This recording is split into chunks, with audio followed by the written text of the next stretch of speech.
Au nom du Père et du Fils et du Saint-Esprit. Amen. Chers frères et sœurs bien-aimés, nous avons évoqué ce matin cette lettre de Rome. Nous avons parlé de notre joie d'entendre l'Église sainte et le dicaster pour la doctrine de la foi qui est le lieu de la définition de la foi, dit qu'il n'y a aucune erreur théologique dans les écrits de Luisa Picaretta. Et c'est pour nous une consolation profonde après ces quelques secousses que nous avons vécues au début du mois, au début de l'année 2024. Aujourd'hui, frères et sœurs, début d'année 2025, le boulevard est ouvert. Nous avons commenté largement ce texte. Alors nous avons, frères et sœurs bien-aimés, encore une fois de plus, toujours, cette joie profonde de comprendre que notre Seigneur nous veut dans son acte éternel, unique. Et nous avons essayé d'expliquer, en terminant ce matin, ce que c'était que cet acte unique et éternel. La plénitude de la présence de Dieu dans ce qu'il est, qui est un éternel présent, qui n'est pas une succession d'actes, et que les successions d'actes se font dans le temps humain, avec tout ce que ça peut comporter comme chronologie et évolution en gradation. Ici, Dieu est un paquet d'éternité. Dans la plénitude immédiate, pleine de son immanence, tout est défini en lui. De la naissance jusqu'à sa résurrection, sa montée au ciel, tout est dans un seul et unique acte. Et si tout est dans la succession, c'est parce qu'il est venu s'incarner et donc il fallait un temps qu'il naisse, il fallait un temps qu'il grandisse, il fallait un temps où il avait 1 an, 2 mois, 3 semaines, 3 mois, comme le petit Matthieu aujourd'hui. Le petit Matthieu a 3 mois aujourd'hui. le 25, oui. Et puis, ainsi de suite, qu'il monte sur la croix après, à 30 ans, à 33 ans, et qu'il meurt crucifié. Donc, qu'il ressuscite et qu'il monte au Père. Donc, c'est cette succession de temps. Alors, comme nous avons dit, quand nous méditons les heures de la Passion, nous sommes inscrits dans cet acte éternel et nous vivons ce que Jésus a vécu le moment où nous le méditons. En fait, il n'y a pas un temps qui sépare Jésus de nous quand nous méditons cette Passion. C'est pourquoi c'est plus élevé qu'une simple méditation du chemin de croix où on se souvient d'un épisode de la vie de Jésus dans sa Passion. On ne se souvient pas. On entre dans ce que Jésus vit au moment où on le médite. Dans sa divine volonté, on est présent au calvaire, on est présent au jardin de Gethsémani, on est présent au torrent du Cédron, on est présent chez Caïphe, on est présent chez Anne, on est présent chez Pilate, on est présent chez Hérode, on est présent dans les moments de la flagellation, on est présent quand on couronne Jésus d'épines. Tout est devant nous, présent. Nous sommes inscrits dans cet acte parfait qui est éternel. Et c'est pourquoi, frères et sœurs bien-aimés, quand nous méditons ce que Jésus a souffert, c'est présent, c'est là devant nous. Et voici que notre Seigneur nous a permis, dans la 6e heure, avec Luisa, de parcourir tout ce qu'il a vécu au moment de cette 6e heure. Et nous avons médité la dernière fois la poitrine. Nous allons continuer rapidement cet après-midi avec les clous. Et nous allons ensuite laisser la parole à ceux qui veulent poser des questions. Frères et sœurs bien-aimés, le Seigneur nous dit très clairement que tout, et on a aussi compris que tout avait un sens. Tout ce que Jésus nous dit dans l'Évangile a un sens.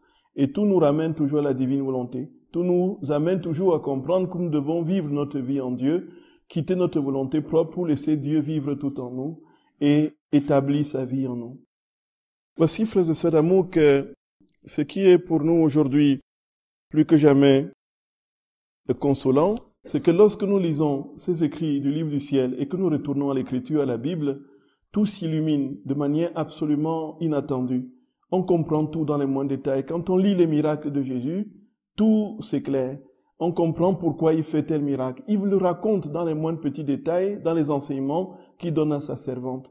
Donc rien n'est gratuit, dans le sens où rien n'est sans sens en Dieu. Et c'est pourquoi nous pouvons méditer les heures de la Passion si nous nous engageons. Ça peut être toute notre vie. Nous pouvons avoir 80 ans devant nous et qui ne suffisent pas pour terminer les heures de la Passion quand on veut s'arrêter à chaque mystère. Et ne nous étonnons donc pas qu'on est passé 2 samedis sur la poitrine. Donc, j'espère qu'on passera, on va commencer les clous, c'est pas jusqu'où ça va nous amener. Mais Jésus nous dit très clairement, frères et sœurs bien-aimés, que les 3 clous avaient une signification. Déjà, donc nous sommes à la 6e, si on peut lire déjà ce petit paragraphe. La 6e 1, pour ceux qui ont mon édition, pour ceux qui ont j'ai la 18e édition. Je pense à partir de la 18e, 19e édition, je crois que c'est les mêmes pages. Si mon édition, je suis à la page 88 de mon édition. La 6e heure qui va de 22h à 23h. Voici, Louisa a dit, mon Jésus, j'embrasse tes mains créatrices. Je vois que toutes les actions mauvaises des créatures transpercent tes mains très saintes comme autant de clous. C'est pourquoi tu es transpercé non par 3 clous comme sur la croix, mais par autant de clous que d'actes mauvais commis par les hommes. Je souffre avec toi, et pour t'apaiser, je t'offre toutes les œuvres saintes des hommes et le courage des martyrs qui ont donné leur sang et leur vie par amour pour toi. En un mot, ô mon Jésus, je veux t'offrir toutes les actions des hommes pour ôter les innombrables clous de leurs actes mauvais. Qu'est-ce que nous comprenons ici, frères et sœurs bien-aimés? D'abord, allons dans la réalité concrète historique. Jésus a été cloué par 3 clous. Il y a des croix qui sont représentées avec 4 clous. C'est faux. Voyez. Donc, comme Jésus il y a les 2 pieds qui sont cloués séparément. Donc, en fait, le pied, dans le mode de crucifixion des Romains, effectivement, il y avait le pied droit qui était posé sur le pied gauche et il y avait un seul clou qui traversait les 2 pieds. Donc, qui entrait dans le bois. Donc, les 2 mains étaient clouées et donc, il y avait effectivement 1, 2, 3 clous. Un clou dans une main et puis un clou dans l'autre et puis un clou pour les 2 pieds. Et Jésus a donc été couronné par 3 clous. Pour nous, on voit un événement qui est une technique de crucifixion ordinaire et banale. Mais Jésus donne un sens spirituel. Il permet que cela se passe ainsi parce qu'il y a une connotation spirituelle dans cet acte banal de la cruauté humaine. Donc tout est converti en vie divine. Dans les moindres petits détails de ce qu'il vit, même de ce que les hommes lui font, il en tire une lumière, quelque chose de particulièrement fort dans le sens où il nous fait comprendre et aussi dans ce qu'il réalise. C'est-à-dire que quand on cloue Jésus par 3 clous, il y a 3 opérations qui se produisent dans l'âme de tous les hommes de tous les temps s'ils se disposent à accueillir cette vie divine. Alors, quel est le sens de ces 3 clous? Jésus, frères et sœurs d'amour, nous donne le sens de ces 3 clous dans un texte du tome 4 du 25 décembre 1900. Tome 4 du 25 décembre 1900. Jésus dit à Louisa, « Ma bien-aimée, j'ai été conçu et je suis né uni à la douleur.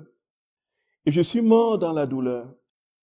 En utilisant les 3 clous avec lesquels ils m'ont crucifié, j'ai crucifié les 3 puissances des âmes qui brûlent de m'aimer. » Gloria!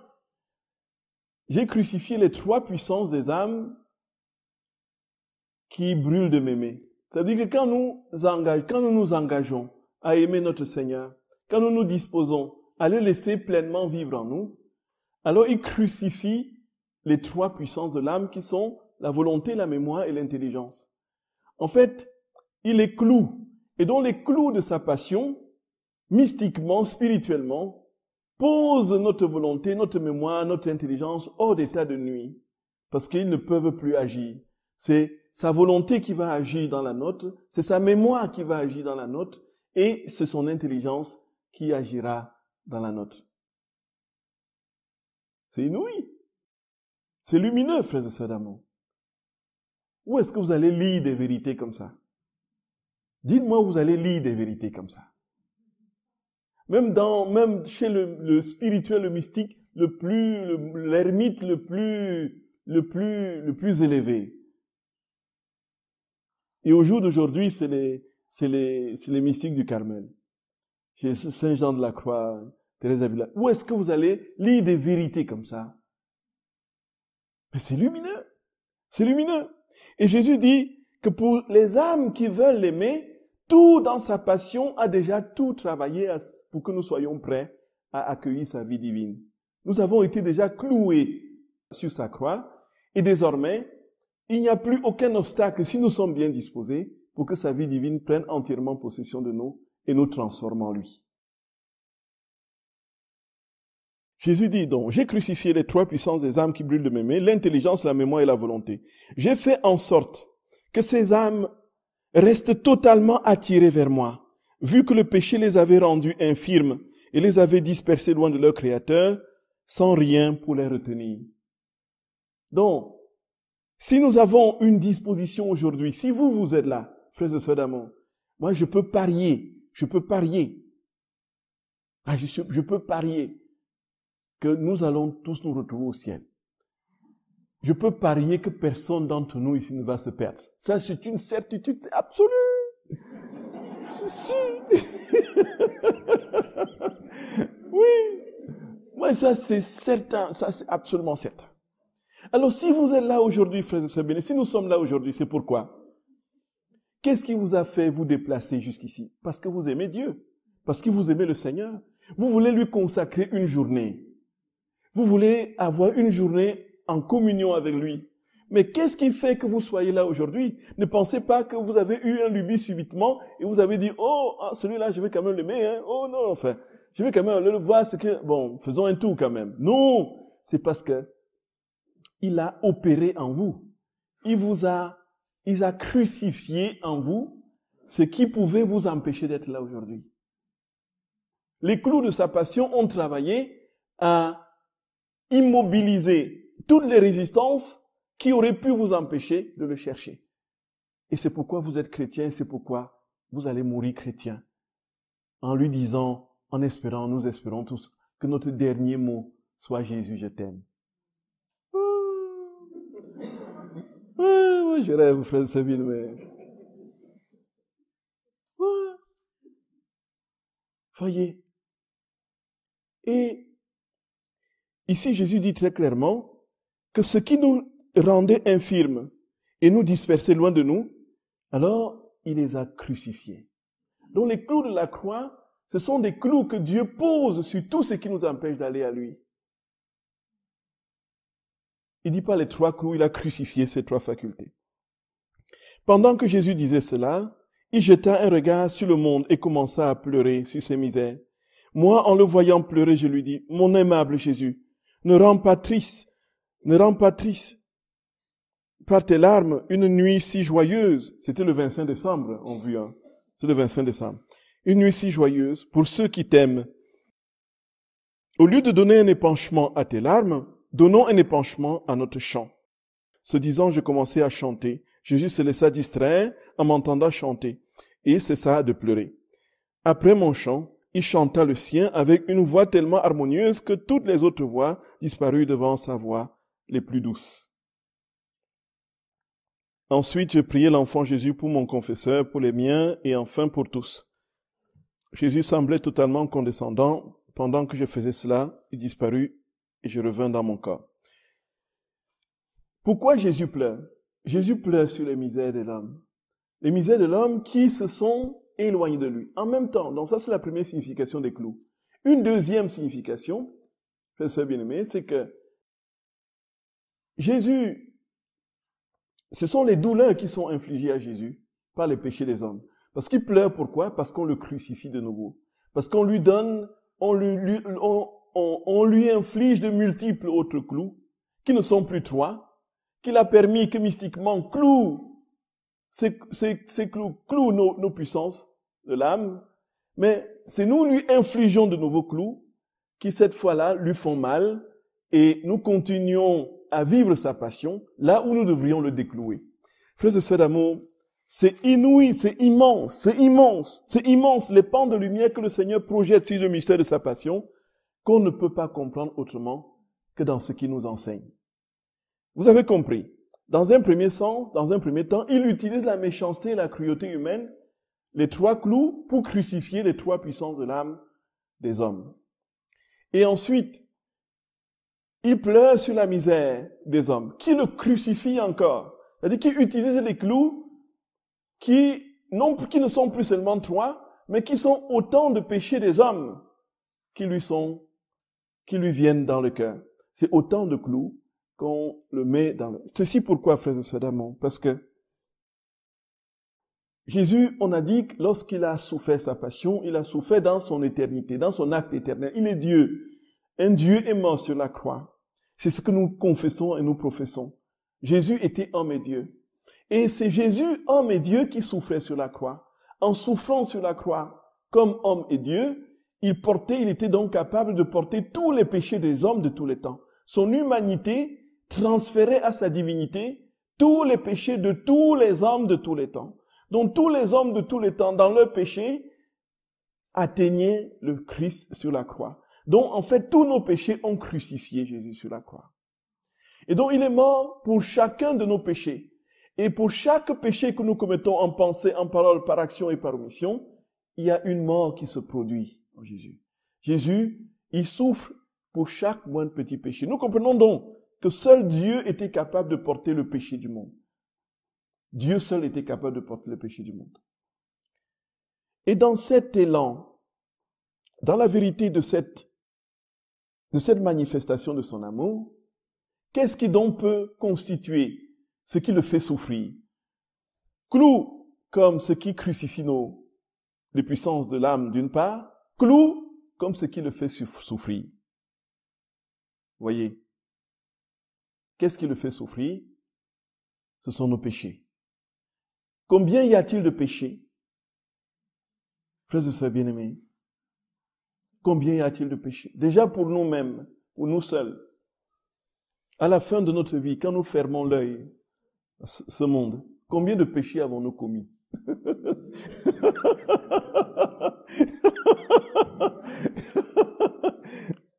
Et oui, et puis nous péchons en pensée, en parole, par action et par omission. Et Jésus dit, pour chacun de ces péchés, chaque péché, il a souffert. Chaque péché était un clou en pensée, en parole, par action. Chaque péché. Sur 80 ans, on a accumulé combien de péchés? Si on devait compter.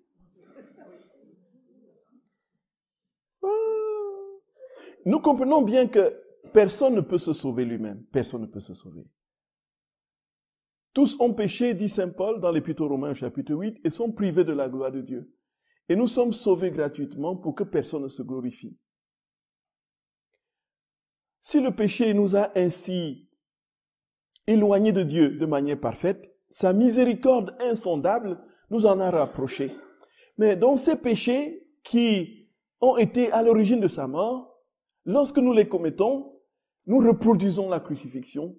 Et ces péchés sont autant de clous que nous enfonçons sur Jésus. C'est pourquoi il n'y a pas que 3, mais il y a autant de clous qu'il y a de péchés que les hommes commettent contre son cœur.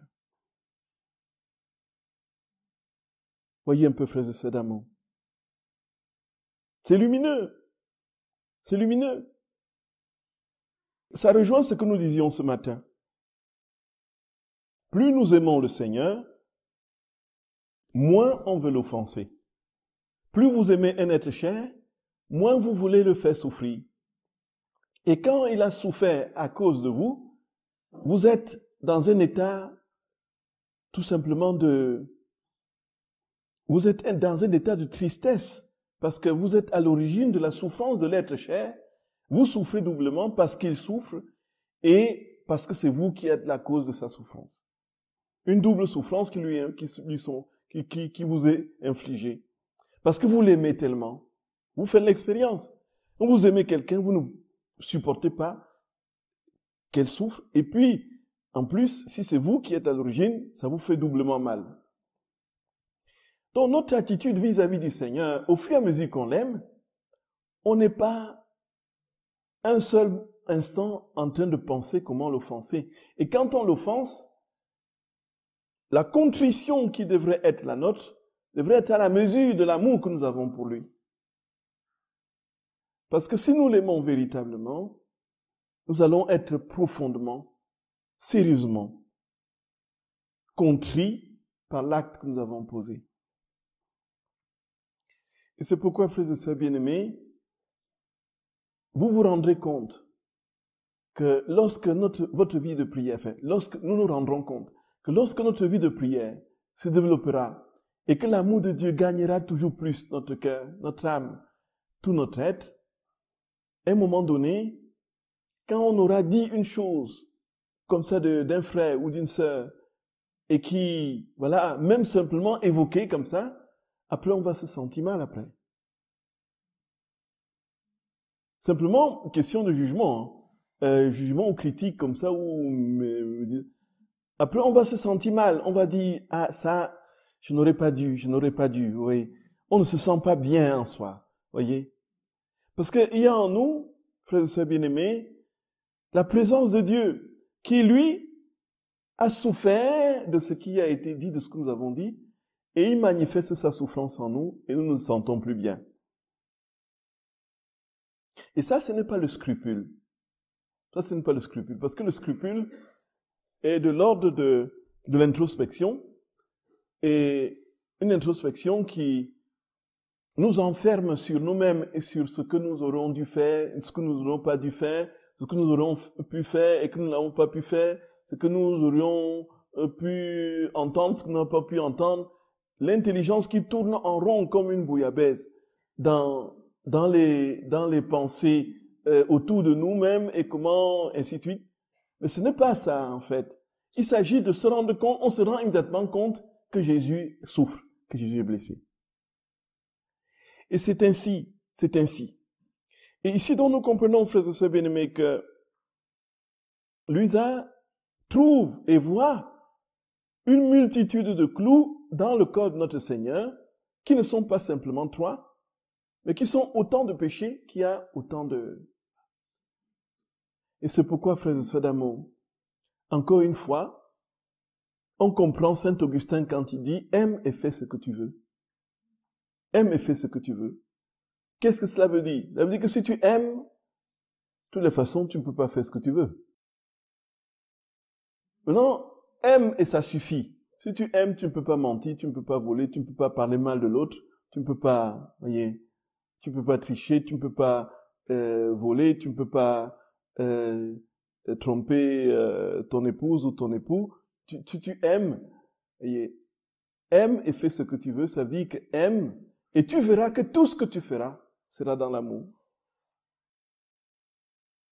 Donc, le Seigneur nous invite, frères et sœurs d'amour, à entrer dans la vérité de cet amour.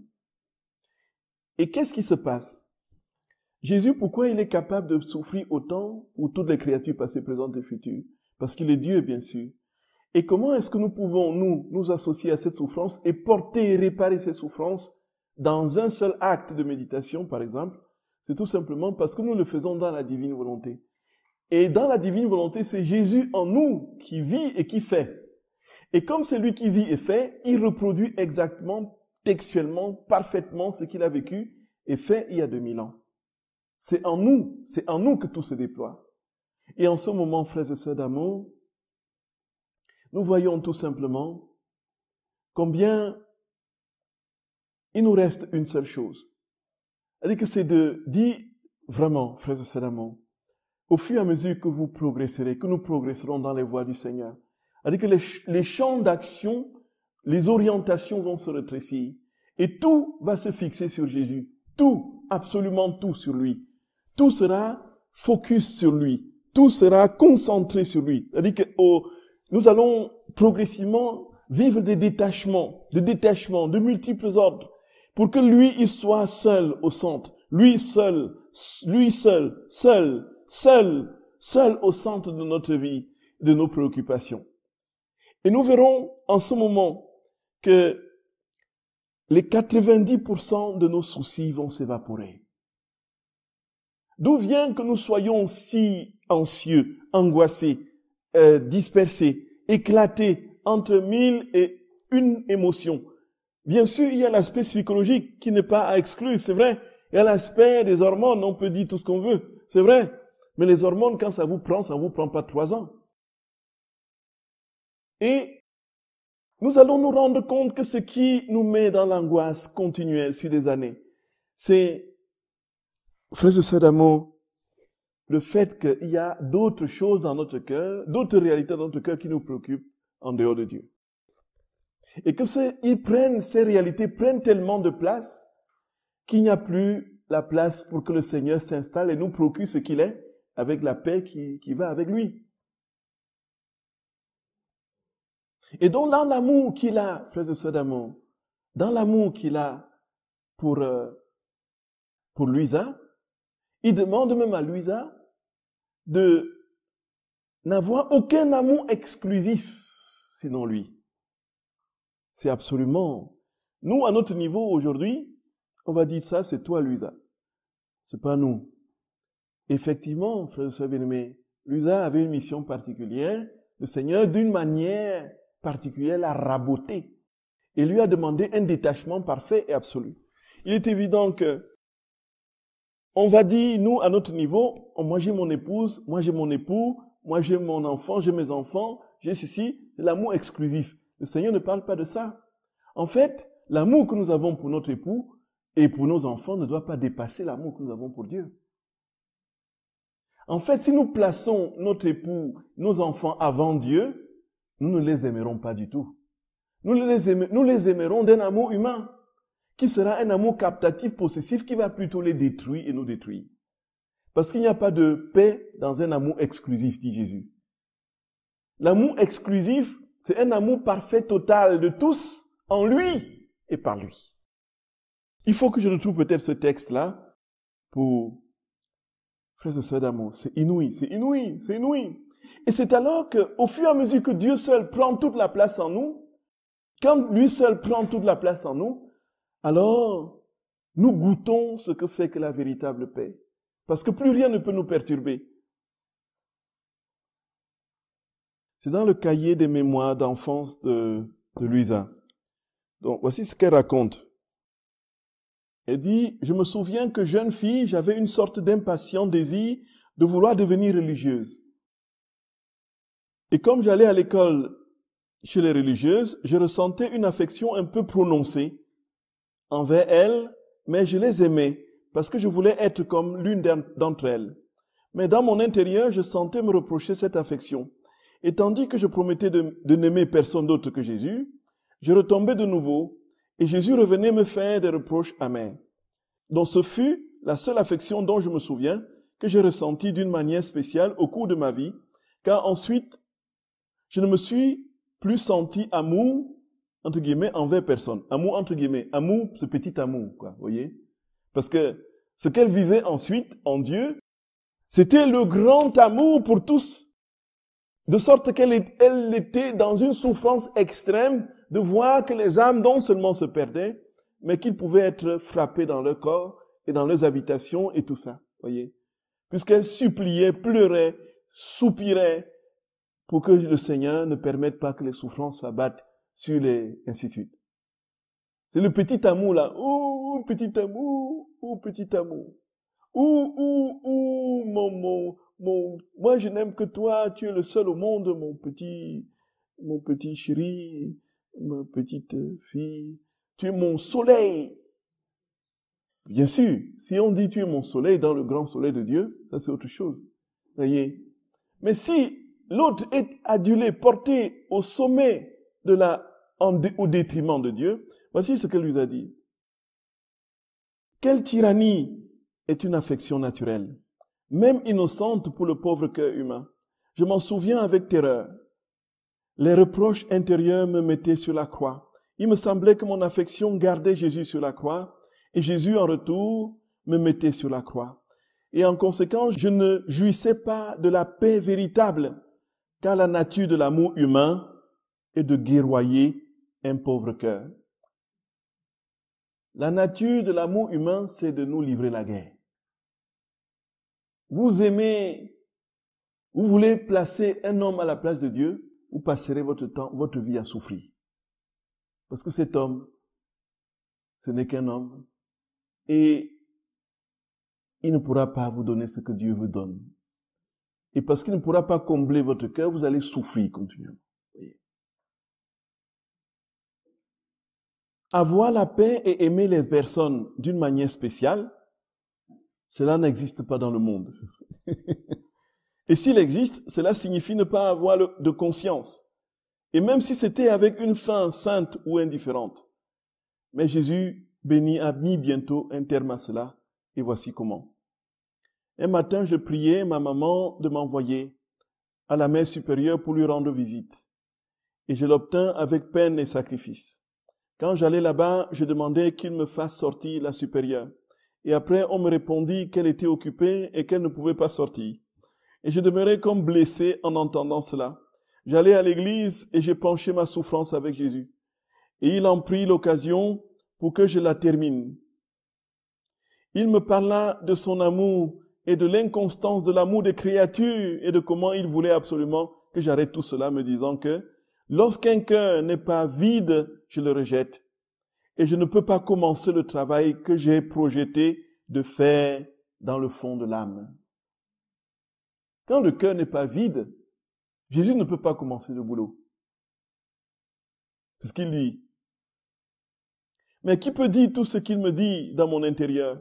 Je me souviens que ça se termina, et là, et que mon cœur resta intrépide, ne sachant plus aimer personne. Alors je priais toujours Jésus qu'il me fasse parvenir à devenir religieuse. Et souvent je lui demandais, quand je le sentais, dans mon intérieur, si ma vocation religieuse allait parvenir à son accomplissement, et Jésus me rassurait en me disant, oui, je te contenterai, tu verras que tu seras religieuse. Religieuse, c'est pas dans le sens où elle l'entendait. Donc, j'ai resté toute contente d'être rassurée par Jésus et j'essayais de disposer ma famille afin d'obtenir le consentement, laquelle était contre, surtout ma maman. Elle arrivait jusqu'à pleurer et me disait qu'elle me contenterait si je voulais me faire sœur de clôture. Mais une des religieuses actives, elle ne m'aurait jamais laissé gagner. Donc, il dit, sa maman était tellement triste qu'elle disait, en fait, si c'est au moins que ce soit une religieuse active, pas une sœur moniale enfermée. Mais pour dire la vérité, je voulais devenir une religieuse active, car celles que je connaissais avaient été mes maîtresses d'école. Mais ma longue maladie survint et mit fin à ma vocation, et souvent je me plaignais à Jésus et je lui disais, et pourtant, vous me disiez un mensonge. Tu te moquais de moi en me promettant que je deviendrais religieuse. Et plusieurs fois, Jésus m'a rassuré qu'il me disait la vérité en me disant, je ne sais ni tromper ni bafouer. L'appel que je t'ai lancé était plus spécial. Qui jamais, en devenant religieuse, même dans les religions les plus strictes, ne peut pas marcher, ne peut pas prendre l'air, ne peut jouir de rien. Qui? Même dans les ordres les plus stricts, dit Jésus. Qui, dans les ordres les plus stricts, ne peut prendre de l'air, marcher et jouir de quelque chose? Et les fêtes dans les communautés religieuses, c'est pas rien. On danse, on boit. On est content, on a la... Oui, même dans les... Je vous assure, on mange... Moi, j'avais quelque chose de spécial pour toi, petite. Si tu allais dans ces ordres-là, moi, ce n'était pas ce que j'avais prévu. Et combien de fois, dit Jésus, dans les ordres religieux, il laisse entrer le petit monde et s'amuse magnifiquement. Effectivement. Il y a des communautés qui ont des difficultés religieuses et qui ont des difficultés financières parce qu'il y a trop de récréation et on boit trop. Pendant le temps de récréation. On veut toujours plus en avoir. Parce que la nature humaine est portée au divertissement, à la distraction. Et puis on sort, on met l'habit, Dieu viens à mon aide, Seigneur. Et puis les gens, voyez, vous regardent ils vous regardent comme des saints, des gens qui atterrissent du cœur de Jésus. Voilà, voyez, vous regardez comme ça. Alors que dans la clôture, vous vous battez, vous mangez, vous buvez. C'est pas ce que Jésus avait voulu pour lui, ça. Ah donc, Jésus dit, Il laisse entrer le petit monde et s'amuse magnifiquement. Et je reste comme de côté. Donc, nous savons, quand la Madre Sainte Thérèse d'Avila a entrepris la réforme du Carmel, il y avait une licence absolument inacceptable dans le Carmel. Les sœurs se faisaient inviter dans les maisons des riches. Ils mangeaient, elles menaient une vie licencieuse. Oui, un peu. C'était le monde. Et puis quand on venait avec des grands habits, voilà, dans le cœur, on était, voilà, splendide, on tapait, c'était l'esbrouf, on impressionnait les fidèles, mais au fond, il n'y avait plus rien. Il n'y avait plus rien. Jésus était évacué complètement. Et Jésus dit, et je reste comme de côté. Ah, ma fille, quand j'appelle à un état, je sais comment réaliser mon appel. Le lieu m'est indifférent. Que tu sois en habit ou que tu sois dans un cloître, ça m'importe peu. L'habit religieux, dit Jésus, ne me dit absolument rien quand l'âme est dans la substance ce qu'elle devrait être si elle était entrée dans la religion. Vous voyez, frères et sœurs bien-aimés. Et pourquoi il y a beaucoup qui sont en dehors des ordres religieux, qui ont été chassés des ordres religieux injustement, alors qu'ils avaient la vocation. C'est pas le fait qu'ils n'ont plus d'habits de cet ordre-là, qui ne sont plus religieux devant Dieu. Vous voyez, frères et sœurs bien-aimés. Jésus ne regarde pas cet... Et ceux qui sont à l'intérieur avec les habits, ils pour Dieu et qui ne vivent pas leur vie religieuse comme le Seigneur l'entend, ils ne sont pas religieux aux yeux de Dieu. Comprenez, frères et sœurs d'amour, ce que Jésus dit. Et c'est pourquoi je te dis que tu es et seras la vraie petite moniale de mon cœur.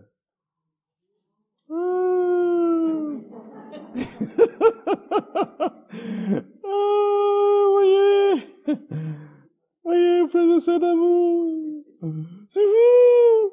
Oui, la chute. Je te confirme, tu es vraiment monial. Monial, ton cloître, c'est mon cœur.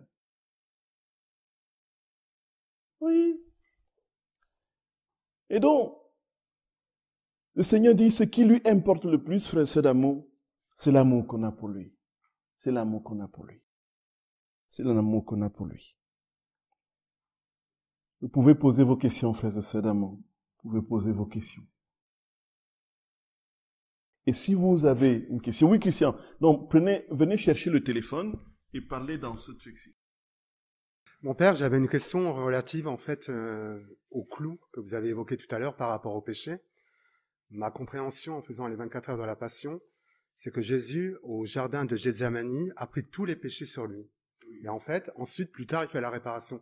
Or, tout à l'heure, vous avez dit que chaque fois qu'on fait un péché, on met un clou à Jésus.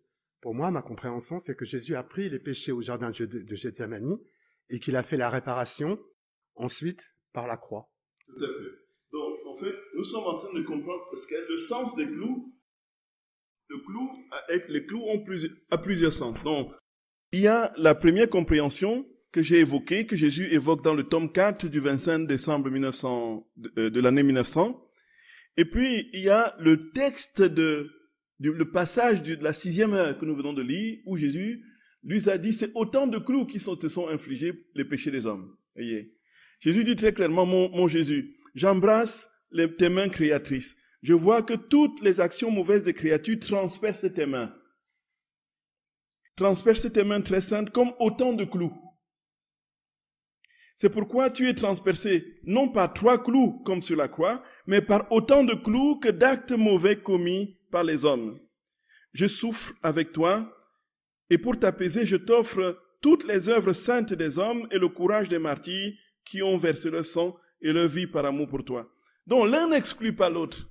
Voyez, effectivement, il a souffert tout pour nous, il a pris tous nos péchés sur la... Et quels étaient ces péchés? Qu'est-ce qu'il a crucifié? C'est tous nos péchés. Et il a réparé effectivement tous ces péchés. Et quand Jésus montre son état à Luisa dans l'acte éternel dans lequel Luisa se trouve dans la méditation de cette passion, il lui montre que tous les péchés des hommes sont autant de clous qui le crucifie, vous voyez un peu. Et c'est dans ce sens-là. Oui, Ingrid. Dans les messages à Louisa, Jésus fait très souvent une grande différence entre ceux qui vivent pas dans la volonté de Dieu et ceux qui vivent dans la volonté de Dieu. Alors, ma question est, il y a quand même une différence entre ceux qui ne vivent pas dans la volonté divine, mais qui sont en état de grâce, et ceux qui ne sont pas en état de grâce. Qu'est-ce qu'il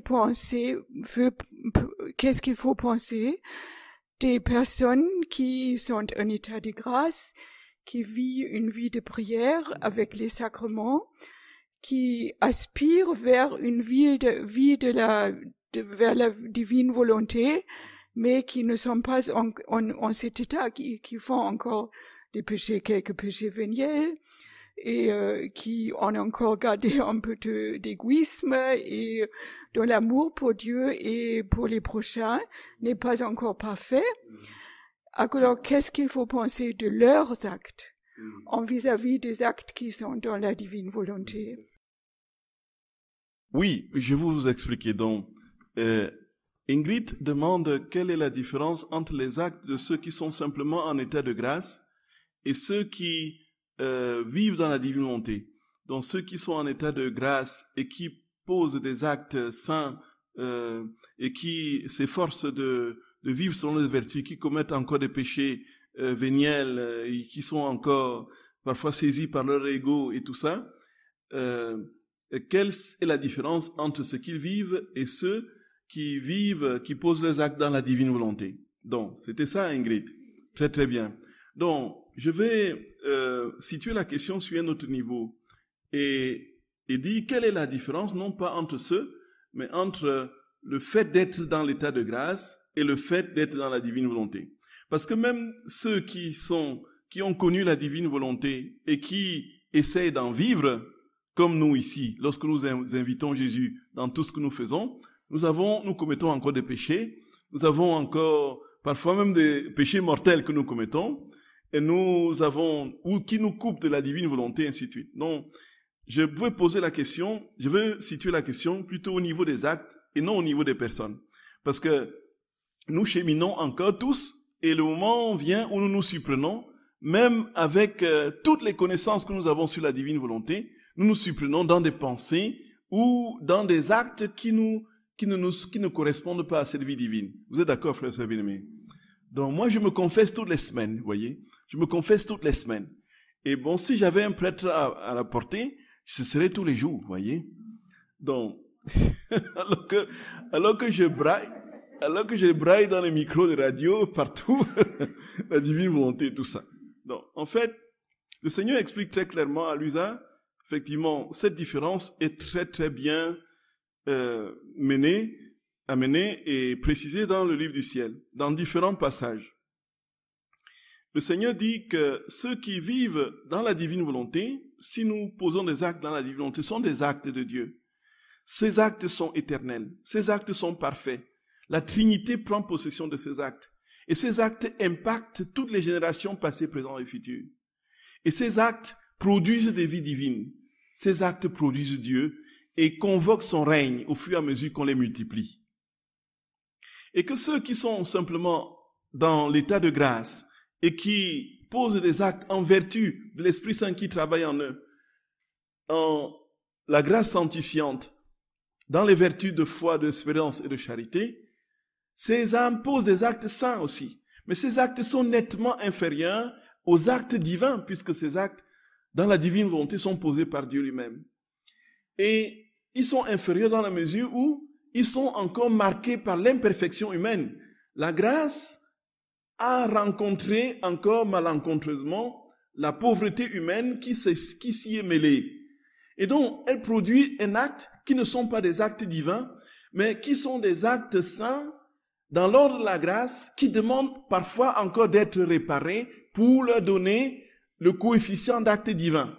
Et c'est pourquoi quand ces actes divins que nous posons sortent de Dieu en nous, ces actes vont réparer les actes saints des âmes qui ont posé des actes qui n'ont pas été dans la divinité. C'est pourquoi Jésus dit, nous posons des actes et ces actes non seulement réparent, mais sanctifient et divinisent les actes des saints, y compris ceux qui sont au ciel déjà. Et donc, ici, vivre dans la divine volonté, c'est laisser Dieu agir parfaitement et pleinement, et Jésus dit, c'est être fils. Faire la volonté de Dieu dans la grâce sanctifiante, c'est opérer avec sa propre volonté en conjugaison avec la grâce de Dieu, mais dans l'ordre subordonné d'un serviteur vis-à-vis de son maître. Il n'est pas fils, c'est-à-dire héritier, mais il est serviteur. Il reçoit une grâce, quelques bénéfices, mais il n'hérite pas tous les biens du maître. Parce qu'il est simplement dans l'ordre du faire et non du vivre. Il y a beaucoup de passages dans le livre du ciel, cette différence entre faire et vivre. Donc ce qui veut dire très concrètement que notre défi aujourd'hui, chez Ingrid, c'est pouvoir être continuellement en Dieu. Continuellement en Dieu. C'est ça. C'est-à-dire que nous posons, il arrive des moments où nous disons, Jésus, viens faire telle chose en moi. Et Jésus vient vraiment, il le fait. Et ces actes que nous posons sont des actes divins.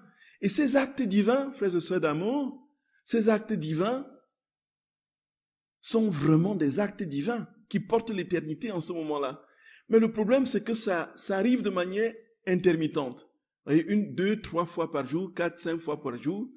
L'idéal serait que du matin au soir, dans nos respirations, dans nos pensées, dans nos mouvements, que Jésus soit là, soit présent.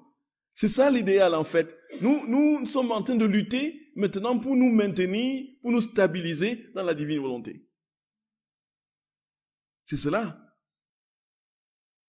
Oui, alors c'est une question vraiment qui est pas évidente pour moi parce que finalement tout le monde est pécheur, tout le monde reste pécheur. Ceux qui veulent faire ce que Dieu leur demande et ceux qui vivent dans la divine volonté. Mais alors est-ce que la différence c'est au niveau de la conscience? Parce que moi j'étais persuadée qu'à partir du don de la divine volonté à Louisa, il y a des gens qui n'ont jamais connu la divine volonté et qui vivaient quand même. Enfin, j'ai lu certains textes, de 1990 ou ces années-là, et vraiment, c'était comme s'ils connaissaient la divine volonté, mais je suis sûre qu'ils la connaissaient pas. Tout à fait. Donc, en fait, la différence entre ceux qui vivent de la grâce sans avoir connu la divine volonté et nous qui essayons de vivre dans la divine volonté, c'est-à-dire en appelant constamment Jésus dans tout ce que nous faisons, la différence est là qu'il y a effectivement une prise de conscience à notre niveau.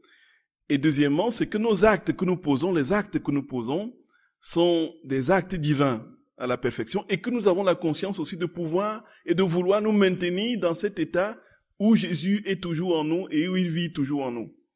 Ça, c'est une chose.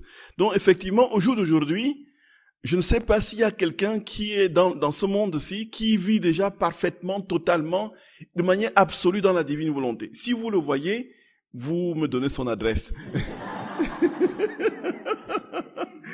comme nous avait, ça c'est une question qui a été posée à Baneux. Père, est-ce que vous savez s'il y a quelqu'un qui vit totalement dans la divine volonté et qui n'a, cela veut dire quoi? Cela veut dire que s'il y a une personne comme ça, est-ce que cette personne ne commet plus de péché?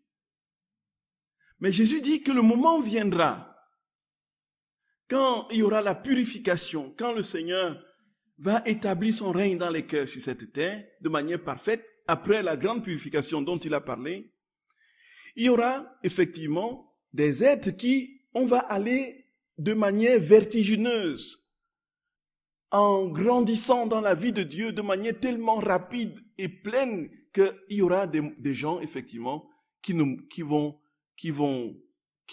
vont plus connaître de péché avant de mourir.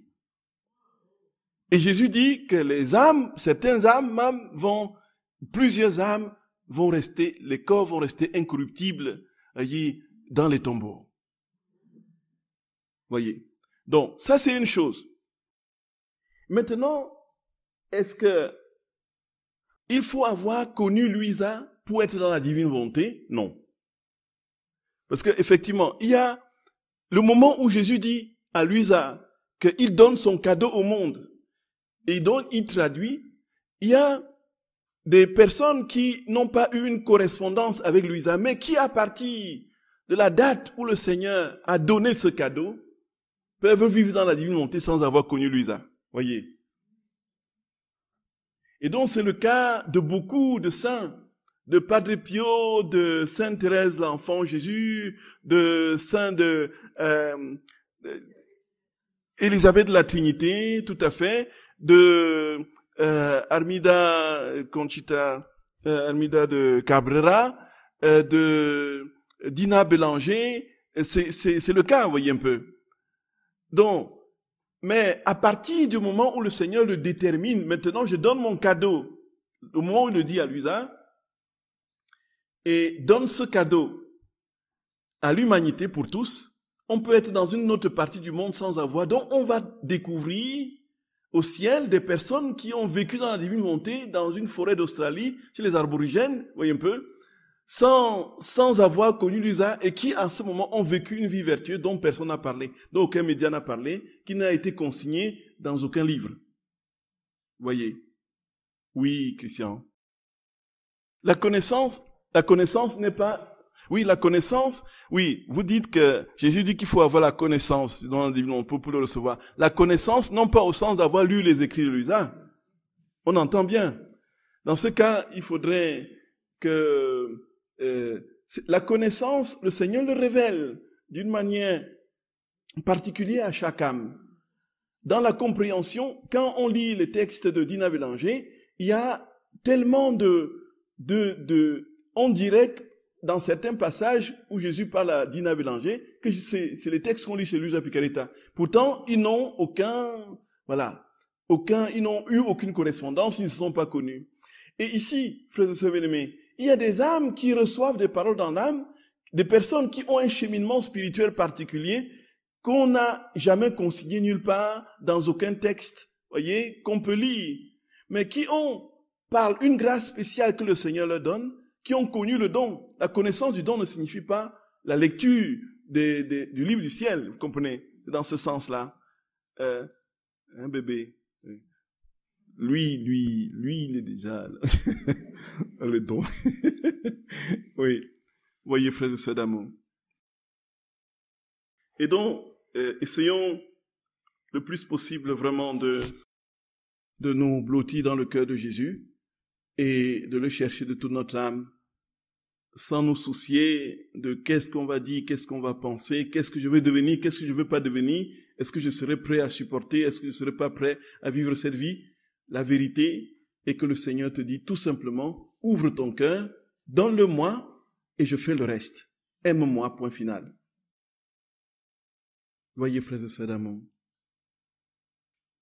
Voyez ça. Alors, je pense que nous sommes arrivés à la fin. Ouais. Je vous salue Marie, pleine de grâce. Le Seigneur est avec vous. Vous êtes bénie entre toutes les femmes, et Jésus, le fruit de vos entrailles, est béni. Sainte Marie, Mère de Dieu, priez pour nous pauvres pécheurs, maintenant et à l'heure de notre mort. Au nom du Père et du Fils et du Saint-Esprit. Amen.